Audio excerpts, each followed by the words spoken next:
Is it possible you could be driving in your car and then suddenly compelled to turn down a road you've never seen before? You have the sensation that something is pulling you, drawing you to a clearing where a strange aircraft hovers near the ground. Aliens greet you, call you by name. They seem to know everything about you, but for some reason, you're not afraid. You board the spaceship, fly off to another planet, and then later return safely to Earth.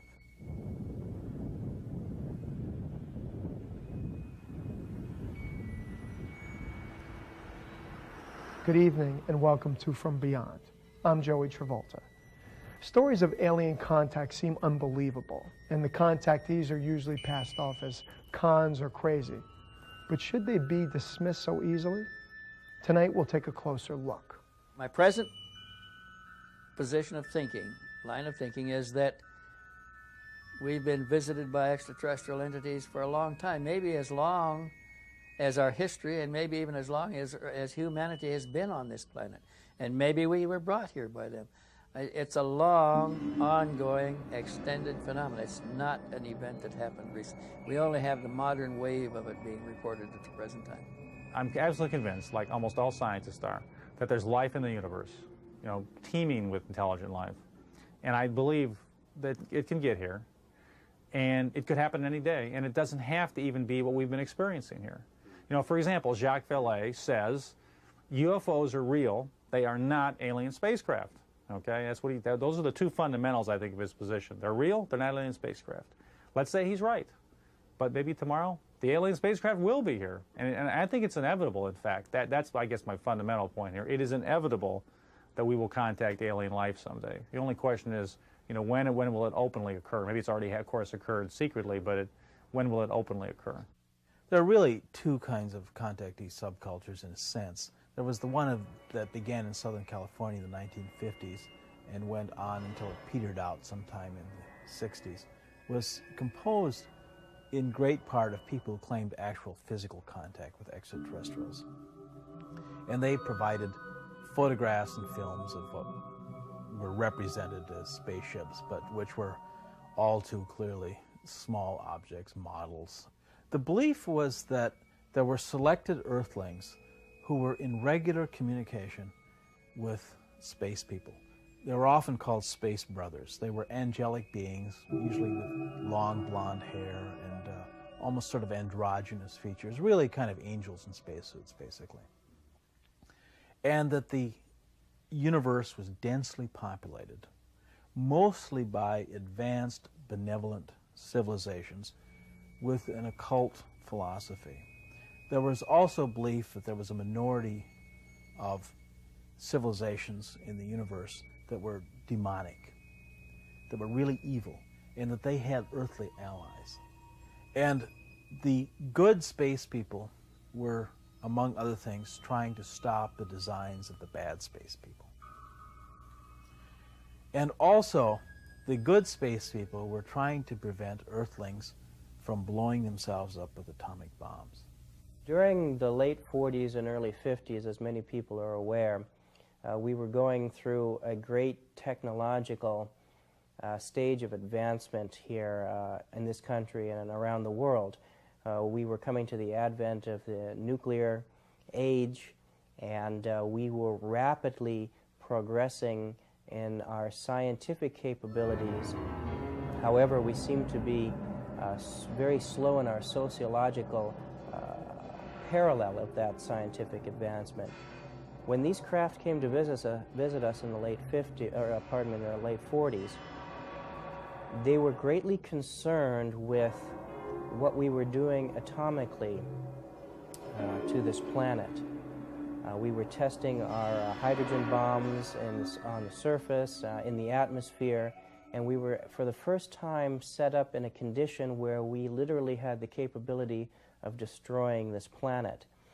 And some of these crafts and these people came to inform us that we need to be very aware of what we were doing with this technology, and through our ignorance that we wouldn't destroy ourselves in the process. This is one of many reasons why they came to visit us during that time frame. and continue to visit us to this day. People like Adamski, George Van Tassel, Orfeo Angelucci, Daniel Fry, some of the other leading players in the drama of 1950s contactee movement, were their allies on Earth. Adamski's followers called him Earth's cosmic ambassador. And these were the prophets. These were the Earthlings who were here to spread the message to all who would hear. And these guys came from a wide variety of backgrounds and varying levels of sincerity. None of them was telling the literal truth. But some of them were fudging the truth, or more likely inventing out of whole cloth, out of what were basically benign intentions. They had a sincere and mostly benevolent message. You know, people should be nice to each other. They shouldn't blow each other up. You know, these things that you know, all human beings are brothers and sisters. I mean, things that, you know, you're not going to disagree with, and that would be good if everybody believed and acted on. But at the same time, there were other guys who were just sort of veteran swindlers, con artists, sociopaths, people who just saw it as a new way to hustle something. Only as the 70s turned into the 80s and the 90s have we now all become convinced, or most of us, that UFOs are real extraterrestrial spacecraft. And so, but you know, why has that occurred? That's an interesting question. I mean, I think it should be investigated. I think you can speculate along many lines. One is that just the fact there were UFO sightings just kept occurring. I mean, just reinforced this thing in the public's mind. Oh, yeah, UFOs might be real, like the extraterrestrial spacecraft. The space program is a second factor, obviously. Got us all interested in space. The third is that astronomy has become more of an interesting discipline, with satellites and you know, space telescopes and all those kind of, and radio telescopes searching for extraterrestrial life with Carl Sagan. So that's a whole other area. Fourth area, movies, science fiction, of course. You know, the 1950s thing starting it, because before that, science fiction was pulp novels, amazing stories, and it was a small segment, I think, of the population. But then in the 50s, it burgeoned. So I think all those things enter into it, and I think that the reason the public believes, the fundamental reason, is that it's reasonable to believe.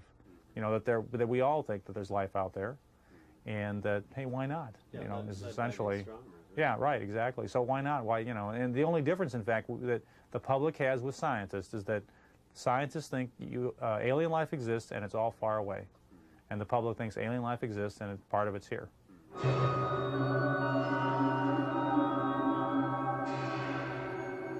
George Adamski, founder of the contact movement, enlightened messenger, con artist, respected researcher, liar. He's been called all of these things. The controversy began in 1952 when Adamski, middle-aged and leading seemingly an uneventful life, emerged from a California desert claiming to have met a spaceman.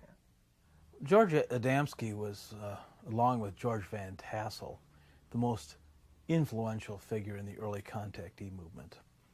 And whereas Van Tassel was claiming, at least initially, channeled messages from extraterrestrials, Adamski claimed to have met them physically, beginning with an incident in the desert of Southern California on November 20th, 1952, which supposedly was witnessed from some considerable distance by 6 of his most trusted associates. And Adamski wrote several books.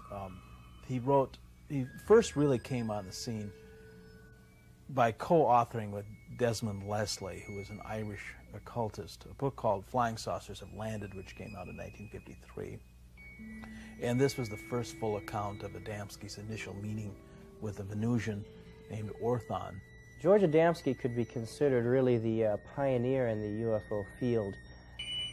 He was by no means the only person who had taken photographs of UFOs, but he was one of the very few who went out publicly and submitted his photographs to many agencies, many different laboratories, and really brought this subject out into the forefront of investigations into why these crafts are visiting us and the message that they bring.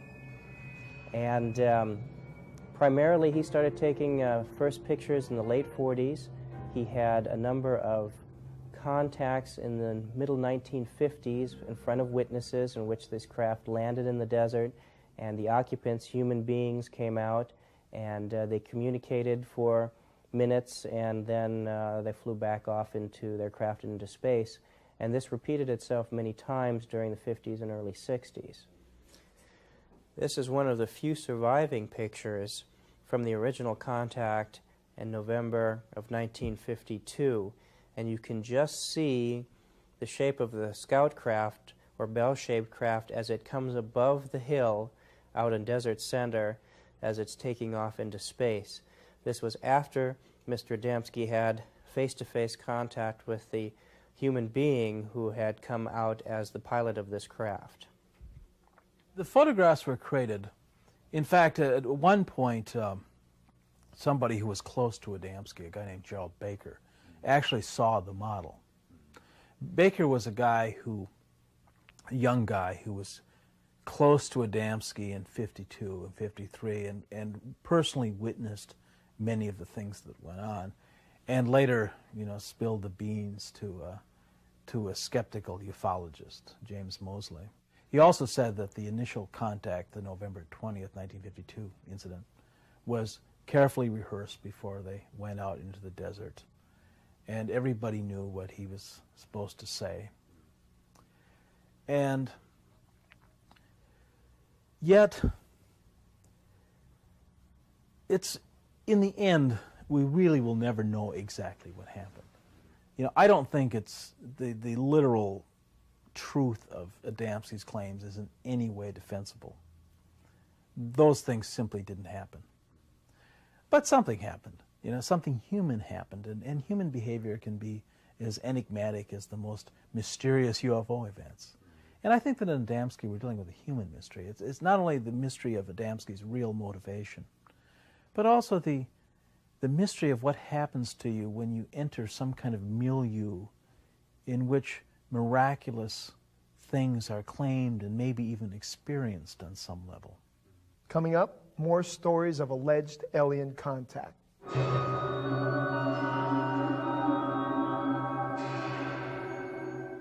In 1977, William Herman had several opportunities to photograph strange craft that trailed airplanes and flew in erratic patterns over Charleston, South Carolina.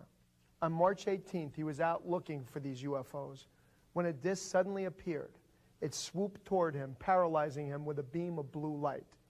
When he regained consciousness 3 hours later, he was alone in a field 15 miles from home. He and his wife were at home after supper one time when a neighbor lady came to the door to borrow a cup of sugar. And as his wife looked out over the neighbor lady's head, she saw the pinkish orange light, which she recognizes now too. She's seen it enough times, she knows what it is. It's Bill's friend. So he says, Bill, your friend is out here, and he came and looked. He says, by golly, it is. He said, I think I'll get my jacket and go out and take a better look at it. It was flying what they have now recognized as a peculiar triangular pattern along the power lines that run down the Ashley River there.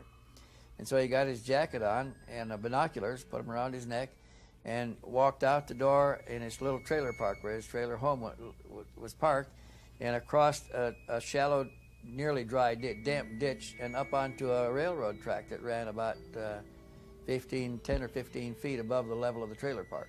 He got up on the track and started walking down the track, watching it flying these triangular patterns over the power lines ahead of him, probably 2 or 3 miles away, which is not in the air, that's not very far.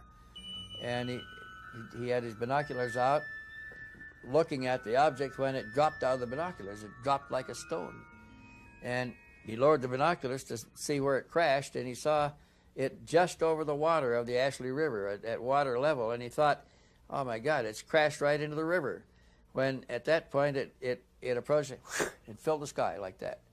And it came so fast and so big and so close, he shied back like that and caught his foot on the rail of the railroad track and began to fall.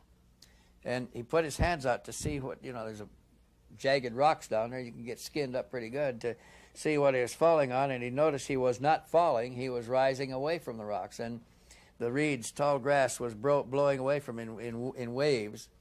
and he looked back, and he's above the railroad track, and he's going up in a blue beam of light.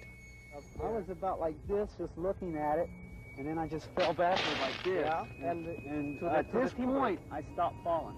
Oh. That's what I couldn't understand, because I like this, and then the light was all the way around me, and I went to push my hand through, and I couldn't. You know, I couldn't move. Yeah, right at this spot. Right at this spot. Because the object filled the area from that bush to that bush. It just filled the area. The light came from the, looked like it came from the edge. Didn't come, at first I thought it came from the bottom. But after the hypnosis and after the recall, I realized that it didn't come so much from the bottom as it did from the edge of the object. You know, the rim, around the rim. He said that the light felt like a low voltage electrical current, just like that, a cyclic tugging up the beam of light until, and he looked up, and it looked like it went into a cloud. The beam was so coherent, he put his arm out, and the arm went out of the beam, and he could pull it back in. It's in the beam again, but it didn't touch anything going through. And he rose up, and when he got to the end of the cloud, he passed out and woke up on an examining table. And that's the time in between. He didn't remember anything. Of course, when he first came back, he didn't remember a whole lot of that either. That took time to develop the details by stressing his memory to get it. First thing I remember looking at was this bar of lights flashing slowly above my head. Now this is what the bar of lights look like. Laying on a table, and your head is up here, and you're looking up. You see blue, green, red, blue, green. Green, blue, red, green, blue. You know, back and forth. Flash, flash, flash, flash, flash, flash, flash, flash, flash, flash. And it was doing this. And the slower this went, the more conscious I became. The more able to wake up and look around me. What I saw when I woke up, it's hard to really sometimes grasp, but it was like I thought in my mind there were doctors, or I'd been hurt. I was falling when I remembered the train tracks. I didn't remember the object as much as I remembered falling with the train tracks. And I remember falling, and I thought, oh, I must have broken my back. Somebody must have found me, and I'm in a hospital. You know, and all these thoughts were racing through my head until the three people that were standing there turned and looked at me. And I had noticed that before they had turned, they were looking at this bar of lights flashing on the ceiling, and they were looking at a box that seemed to be off to the side at my feet. And the box was connected to the bed. You could tell it was connected by wires to the bed I was laying on, or the table, or whatever it was. And when they turned and looked at me, it was like all kinds of emotions just surged to the surface at once. Now this is a sketch of what I believe I saw standing next to my bed, or a table, or whatever you want to call it. 4.5 feet tall, with a red garment, looked like a pullover jumpsuit, not pajamas, more military looking. And the eyes were spaced apart like ovals with circles inside, dark circles. And the occupant, when they told me to get up, and it was okay. I heard the voice, but I did not see the lips move. I heard it as clear as you hear my voice. You heard it in English? In English. It was in English. Perfect English, not accented, not deep, not high, just English. I felt afraid because I didn't know what was going on. I felt like this is totally foreign to everything I believe. What is going on here? Why am I here? What is this?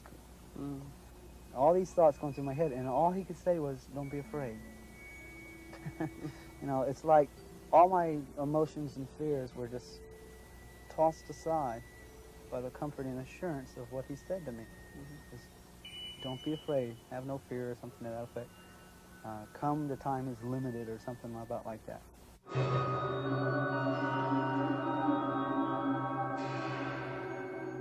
Now more stories of alleged alien contact. The object itself was like a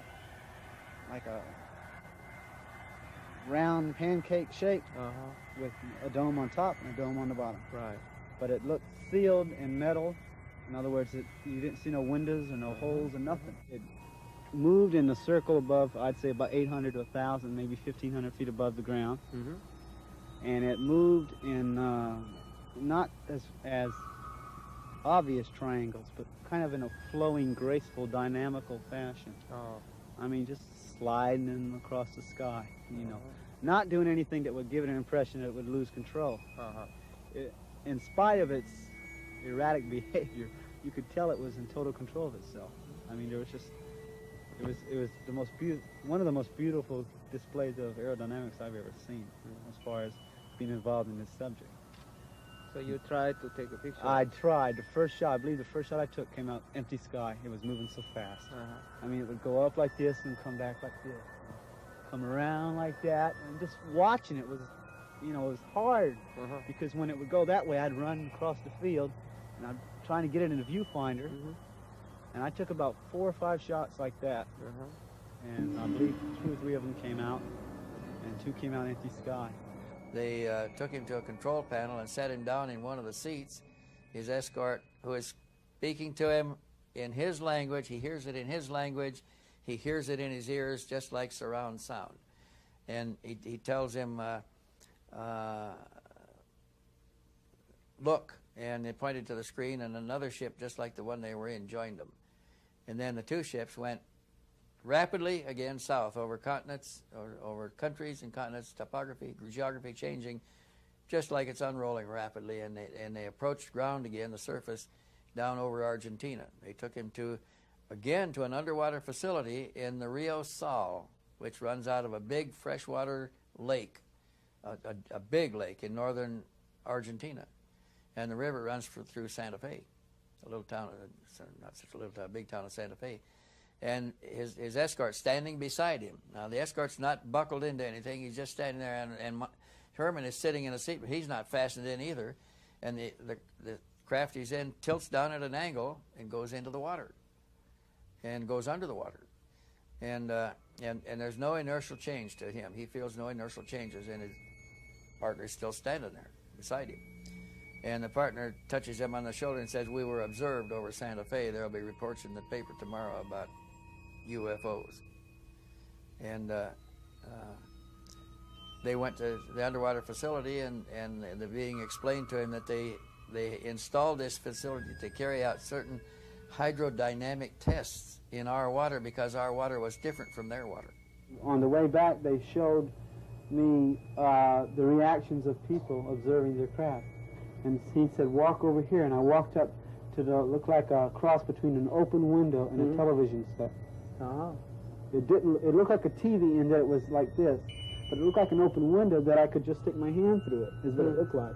And I looked through the monitor, and you could see there was a road, there was trees on both sides of the road, and it looked like an orange grove or some kind of big field. And there was a road running adjacent to it. And there was 2 cars pulled over. One was a Pinto station wagon, a Ford Pinto station wagon, and the other one was a Buick Electra. And there was a lady in the Pinto, and there was a man in the Buick. And the lady was standing outside the passenger door looking up like this, and the man was just standing there like this.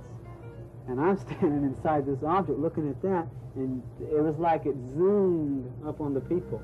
And he says, "Now watch what happens." The one that was next to me, he said, "Watch what happens when we move closer." The minute he said that, you saw the girl. It seemed illogical, but you could tell it was out of fear. She ran around the front of her car and jumped in the passenger side, reached over there and locked her door. The man standing up, he just calmly, looked like he was trying to keep his cool, just sat down and got in the car and locked the door. Now, he says, "Now watch her. She's going to hold the lockdown." And the only indication of any hostility was what he said next, when he says, "A foolish gesture if we wish to direct observe."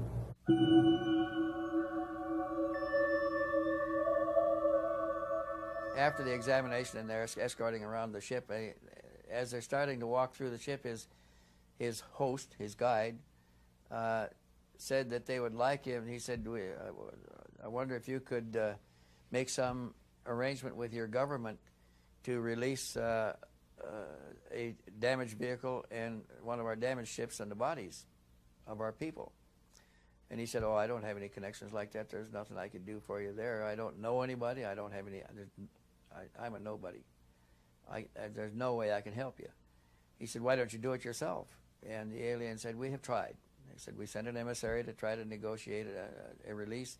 They tried to capture the emissary. He successfully escaped, got in his ship, and took off. They tried to shoot the ship down. He said, they're too hostile. We can't deal with them. We're looking for another way. And he said, well, how did they crash anyway? And they told him that they were lost in the western part of your land, they said in quotes, and that the first one they lost was a big surprise to them. And then they noticed that there was a beam, an energy beam, being transmitted in the area there, and they thought that it was a new weapon that we had used against them. And when they lost the second one, they became very concerned because they think we're shooting them down, and they had even gone to the trouble of contacting other associated space traveling intelligences to consult with them on the nature retaliation should take for our hostile actions. And while they were doing this, they noticed that the beam continued to operate, that the weapon continued to fire and was running in a circle for, when it was running, and it wasn't aimed at anybody, and they decided that it was not a weapon, it wasn't what they thought it was. They calculated, though, that the ships went out of control when that beam locked on the ship, on the craft, and stayed on for 90 seconds or more. The computer control system would burn out and go into automatic emergency landing mode. And they didn't have any control of it at all. And they devised a form of shielding, and changed their flight pattern to this sharp angular change in direction that Herman was reporting, so that the radar could not lock on and stay on for 90 seconds or more. It couldn't stay on for more than 2 or 3 seconds. And they didn't lose any more ships after that.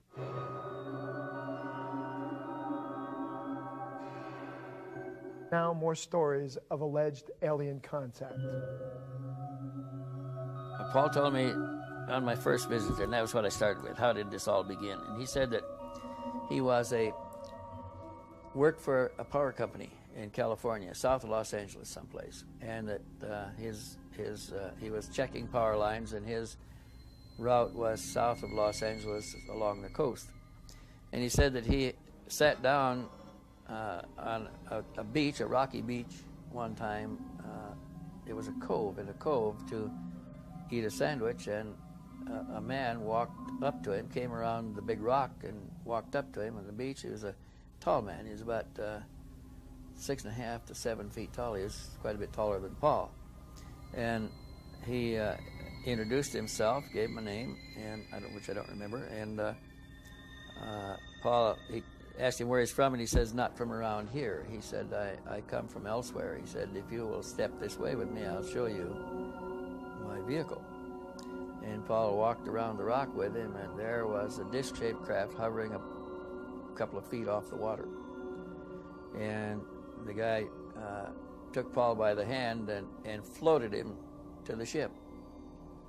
And he was introduced to some others inside, and he just remained there a very short time. He marveled at the fact that it wasn't in the water. They told him that they would see him again, and they let him out. He never saw him again in California, but a year or so later, he relocated to New Mexico, where he worked for the highway department there, and he was driving a survey truck, a pickup truck, and his particular job was to drive the back roads and look for damage to bridges, rural road bridges. And he carried a Polaroid camera to photograph any damage, because it's easier to show the picture than to try to describe it in a lot of words. And he was in this truck right here that he used with the Polaroid camera on the seat when he drove down this dry riverbed, and there's a lot of willows and scrub that grows in there, 30, 40 feet tall. And the road winds around among these, and he came around a turn, and there sat the craft in the sand. There's 3 women and 4 men outside. They invited him aboard, and he went aboard and looked around with them. They talked to him aboard there for about 15 minutes, telling him who they were and how they had been watching him for some time, that they had he had a special relationship with them, or they had a special relationship with him, that he had agreed to these relationships sometime much earlier, probably before birth. He didn't understand it that way. And that there was a reason why all this was happening to him. And they didn't have any children aboard. He asked them if they had them. They said yes, but not on this craft. That craft came from a larger craft elsewhere in space. They had been coming and going for some time.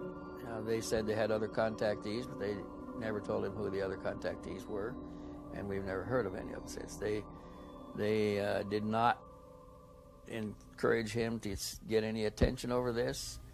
They kept a low profile. They did contact him on a frequency of maybe 2 to 3 times a year, and they weren't here all the time. They would come and go, but when they were in the vicinity, they would often make contact with him.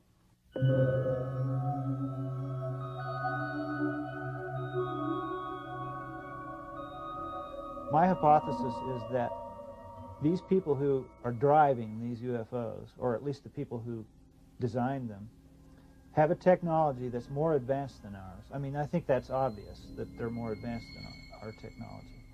Their technology is so advanced that they have figured out a way to artificially warp space-time the way a black hole does, only without all the gravitational effects that rip things apart into their constituent atoms, so that they can actually manipulate. They have some sort of a generator in here so that they can actually produce this field around their craft like a little bubble, a little private universe that they carry around with them, so that they can actually step out of normal space-time into their own private universe and then step back into it at other coordinates. So if that's possible, then they can not only come from all these distant places, but they can also come from parallel universes that coexist with ours and we're not able to see because they're on a different vibrational level or whatever. They can even come, probably, from our own past or our own future.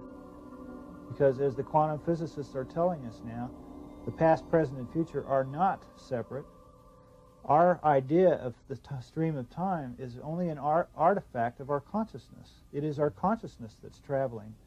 It isn't that things are happening cause and effect in a linear fashion. It is our consciousness that's doing that.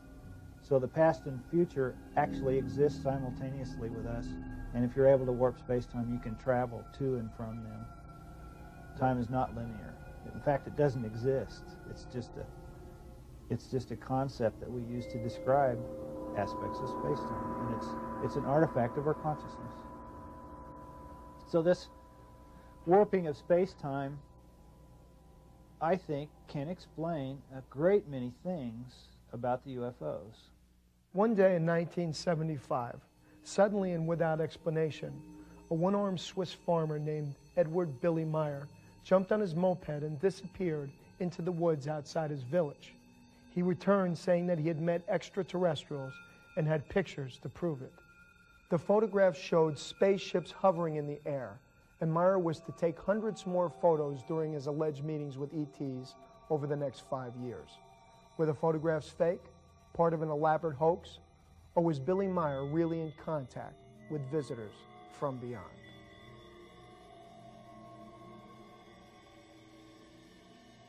There's a lot of controversy growing around this case, mostly against it. I was willing to take it because of the photographs. I was willing to get involved in it. I'd been exchanging photographs with Lou Zinstag for a number of years. Lou Zinstag lived in Basel, Switzerland. She was a niece of Carl Jung, one of the earlier UFO researchers. She published the first journal on UFOs in Europe, in German, out of Basel. And this event, the first events happened in her own backyard. It didn't take long before she heard about them, within a few months. And she went to see Mr. Meyer at his home in Hinwil at the time, and he explained how it started, and he showed her the pictures, gave her copies of a dozen of them. And she called me after she got home from that, and she said that she had just acquired a few pictures that she thought I really ought to get a look at, that they were uniquely different because of their extreme sharpness and clarity. And she said, she agreed that usually means that they're suspect, that they're done in a laboratory. But she said, I've been to this man's house. He has no laboratory. He lives in a chicken house with a dirt floor. He doesn't have any money at all. He He works as a security guard for a place to live. He gets a small pension from the Swiss government, barely enough to feed his family. Neighbors provide the film for his camera since he took the first pictures. He uses a broken camera that was tossed out by somebody else. She said the lens is jammed just short of infinity. And she said, he has taken these most remarkable pictures. And she said, I'm coming to the States with Timothy Good in another month or so. And she said, if you're going to be there, she said, we'll come by Tucson and I'll show you the pictures. They were, in fact, the best ones I had ever seen up to this time. They were the sharpest, clearest, most beautiful UFO pictures. I decided I've got to go look him in the eye and see for myself how he's doing this. It all started with him when he had been to a metaphysical discussion group where they discussed the Rudolph and Constantine experiments in spirit voices. Meyer decided to try this, and he took a tape recorder, which was also a cast-off of somebody else's, and he put a tape in it, put it in his bedroom, closed the doors and left it, wound it back and tried to listen to it. Couldn't hear anything. He did it a second time. Nothing happened. He decided to give it one more try, and then he believed that they were hoaxing the whole thing. So this time, when he wound it back, right at the beginning, when the tape started out, the tape said, Edward, take your camera and go outside. He turned the tape recorder off, picked up his camera, went out and stood outside with it. Nothing was happening. Looked over at his moped, standing on its kickstand there, and decided to get on it. He pushed it, got the motor going, rode down the road, and he rode for, half an hour, just making turns and following his nose, just idly waiting for something to happen. And he ended up in the Frecht Nature Preserve, south of Hinwil. It's a forest game preserve. He heard a humming, whining sound above him, and looking up, he saw a silvery disc-shaped object come out of a cloud and go back into another cloud. And the sound stopped. Then he heard it again, and it came out of the cloud again, and he saw it once more, and it went back in the clouds, and the noise stopped. Then he heard it a third time, and this time it came out and made a deliberate gliding circle, slow gliding circle, down or around over the tops of the forest trees and right down to the meadow where he was standing, and landed in the meadow a few hundred feet from him. More of the incredible Billy Meyer story when we return.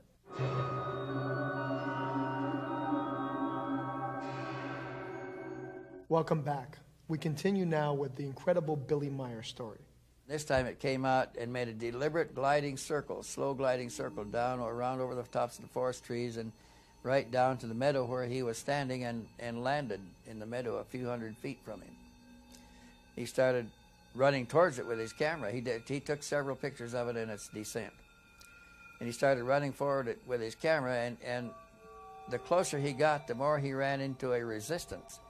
He said the resistance felt like standing in a stream with a swift current. And he said the closer I got, the stronger the current got, until I reached a point where I couldn't go any further against the current, and I just sat down on the ground and waited.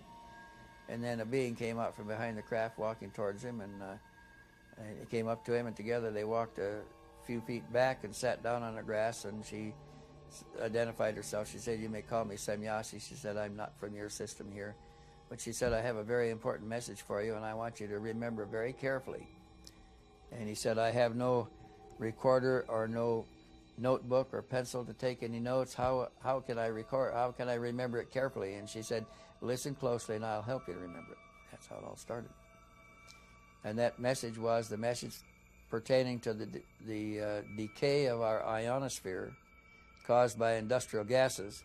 And she explained to him that they'd come to him in a neutral country, hoping that the neutral country would take a position on saving the atmosphere, because neither of the Cold War powers were inclined to do so. They were the ones that were doing the exploiting.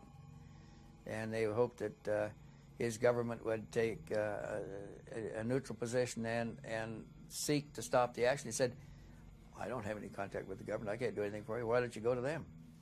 And then she told him a very interesting thing. She said, "We have gone to one of your presidents." You know, Switzerland has a presidential council. They elect 5 presidents at a time, and the chairmanship rotates. Every few months they rotate. the presidency, the chairmanship of the President's Council. She said, we have approached one of your presidents. He didn't tell his wife, he didn't tell any of his colleagues, he has told nobody, and he's keeping the secret entirely to himself, afraid of the consequences of revealing it. And she said, that's not doing any good. So she said, she said, the reason we're posing the ships to allow you to take such good pictures is so that somebody will want to know who are they, where are they from, and what do they want. And we want your government to take this position. And here is the message I want you to take down for them. And then she dictated it.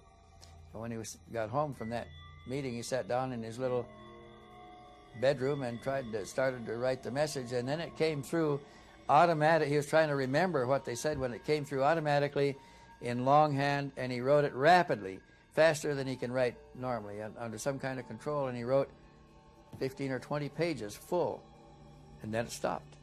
And he had the first message, and then when he looked at it, he realized that he has gotten the entire communication word by word. So the next time he saw her, she came back, he asked her how they did that, and she said, it's a mechanical device. We have a device that records not only the conversation, but the thought processes as well. And she said that can be tuned to transmit it back to you. And she said that's what we did. As far as I could tell, you know, from looking at it, there probably were three major objectives for Semjase and her team. The first one, or one of them, and I don't know the order of priority, seemed to be her attempt to get Switzerland to take the lead in trying to head off the destruction of the ionosphere by industrial gases, by stopping the industrial processes that were producing the gases that were destroying the ionosphere. A second one had something to do with the North Sea, because several times in Meyer's contact she was called away urgently and had to break off the contact in the middle of it, send him back to the ground and race off to head off something that was happening in the North Sea area. We never knew for sure what that was. She told him it was no business of his to know anything about it anyway, and she couldn't discuss any of it with him. But we suspected that she was trying to head off the contamination of the bottom of the North Sea by Russian atomic waste dumping. And I don't know how they were doing. They did have contacts in Russia. So that may have been related. The third objective had something to do with something going on in the Yugoslav mountains, and she never would tell him what that was either. And to this day, we don't know what those objectives were. But when they all three failed, she and her team went on to other projects in another solar system in the end of 1982. No single piece of evidence is conclusive, but it can provide a clue. The challenge is to keep an open mind.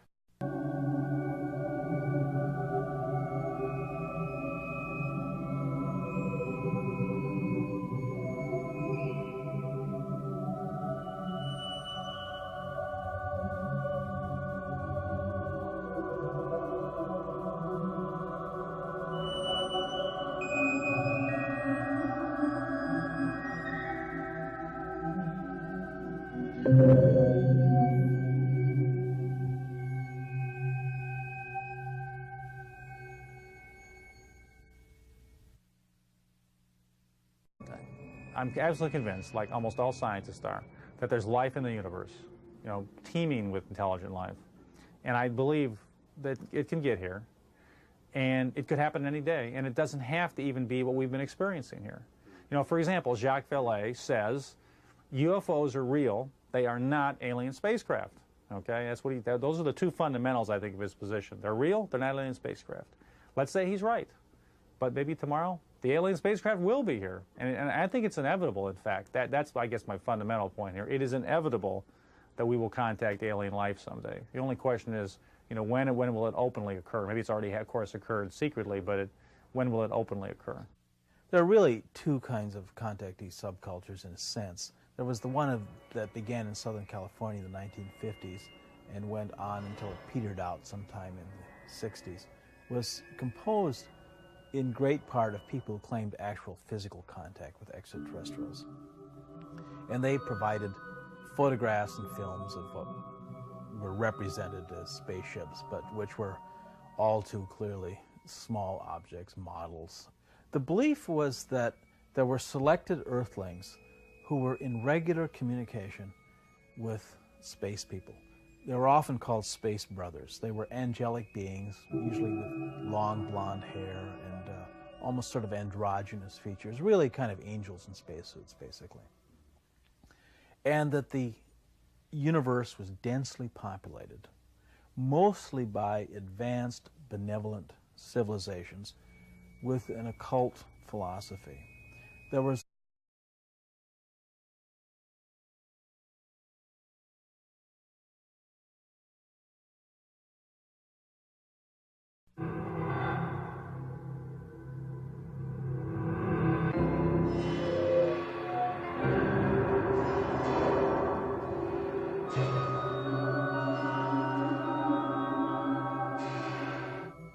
Is it possible you could be driving in your car and then suddenly compelled to turn down a road you've never seen before? You have the sensation that something is pulling you, drawing you to a clearing where a strange aircraft hovers near the ground. Aliens greet you, call you by name. They seem to know everything about you, but for some reason, you're not afraid. You board the spaceship, fly off to another planet, and then later return safely to Earth.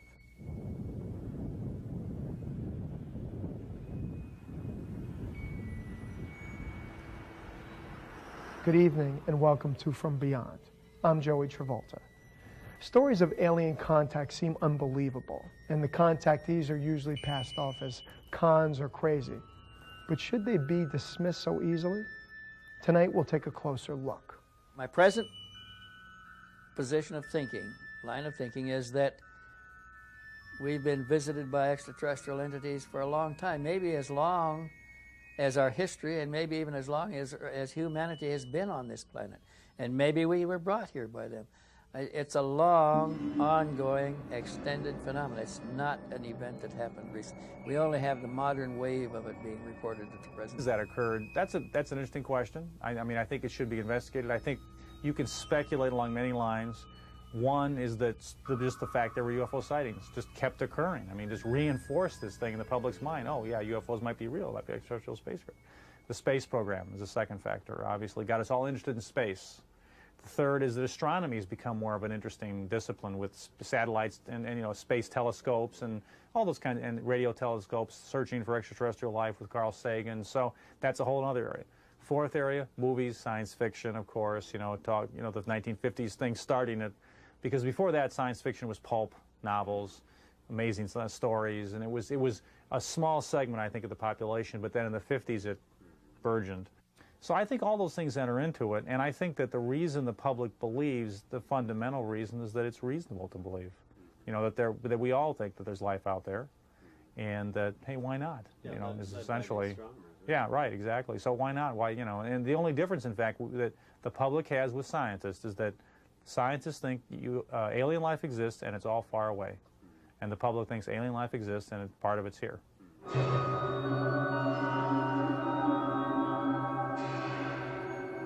George Adamski, founder of the contact movement, enlightened messenger, con artist, respected researcher, liar. He's been called all of these things. The controversy began in 1952 when Adamski, middle-aged and leading seemingly an uneventful life, emerged from a California desert claiming to have met a spaceman. George Adamski was, along with George... Through our ignorance that we wouldn't destroy ourselves in the process, this was one of many reasons why they came to visit us during that time frame and continue to visit us to this day. People like Adamski, George Van Tassel, Orfeo Angelucci, Daniel Fry, some of the other leading players in the drama of 1950s contactee movement, were their allies on Earth. Adamski's followers called him Earth's cosmic ambassador. And these were the prophets. These were the Earthlings who were here to spread the message to all who would hear. And these guys came from a wide variety of backgrounds and varying levels of sincerity. None of them was telling the literal truth. But some of them were fudging the truth, or more likely inventing out of whole cloth, out of what were basically benign intentions. They had sincere and mostly benevolent message. You know, people should be nice to each other. They shouldn't blow each other up. You know, these things that you know, all human beings are brothers and sisters. I mean, things that, you know, you're not going to disagree with and that would be good if everybody believed and acted on. But at the same time, there were other guys who were just sort of veteran swindlers, con artists, sociopaths, people who just saw it as a new way to hustle something. Only as the 70s turned into the 80s and the 90s that we now all become convinced, or most of us, that UFOs are real extraterrestrial spacecraft. And so, but you know, why is also belief that there was a minority of civilizations in the universe that were demonic, that were really evil, and that they had earthly allies. And the good space people were, among other things, trying to stop the designs of the bad space people. And also, the good space people were trying to prevent Earthlings from blowing themselves up with atomic bombs. During the late 40s and early 50s, as many people are aware, we were going through a great technological stage of advancement here in this country and around the world. We were coming to the advent of the nuclear age, and we were rapidly progressing in our scientific capabilities. However, we seemed to be very slow in our sociological parallel of that scientific advancement. When these craft came to visit us in the late 50s, or pardon me, in the late 40s, they were greatly concerned with what we were doing atomically to this planet. We were testing our hydrogen bombs on the surface, in the atmosphere, and we were, for the first time, set up in a condition where we literally had the capability of destroying this planet. And some of these crafts and these people came to inform us that we need to be very aware of what we were doing with this technology, and